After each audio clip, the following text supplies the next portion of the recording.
বুধবার রাতে খোয়াই থানাধীন বহরমোড়া বাজারের এক ভসি মালামারের দোকানে হানা দেয় চোরের দল। দোকান ঘরের দরজা তালা ভেঙে চোরেরা দোকান থেকে হাতিয়ে নেয় 60 থেকে 70 হাজার টাকার মালামাল।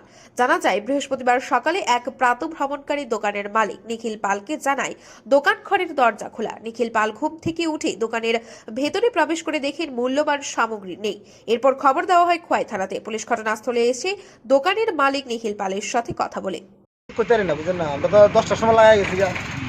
এরপরে সকালবেলা একজনকে আমার ডাকতেছে, ভাই তোর ঘরে দরজা খোলা গেছে। আমি তার দরজা আমার খোলা রাখতে গেলে আমার তো ঘরে তালা মারে তুই নিজে আমি তোর ঘরে দরজা খোলা থাকে যা দৌড়ে এসে দিকে আর দরজা খুলে রাখছে।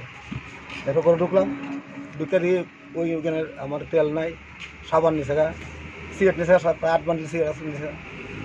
তারপরে ওই থেকে বোতল তেল 500 বোতল, 1 লিটার বোতল, পেছনে আসলো 8 কার্টন তেল আসলো।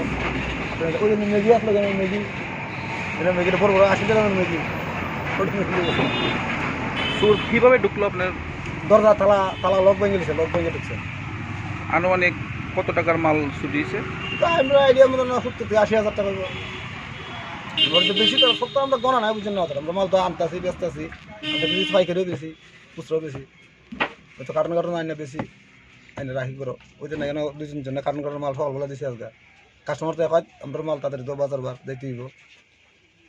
চুরির মামলা নিয়ে ঘটনার তদন্ত শুরু করেছে। এই চুরির ঘটনায় এলাকা জুড়ে চাঞ্চল্য। খোয়াই মহকুমায় প্রতিদিনের স্বাভাবিক আইন শৃঙ্খলা এখন প্রশ্নের মুখে। বিঘ্নিত মানুষের নিরাপত্তা, মানুষের জানমালের কোনো নিশ্চয়তা নেই।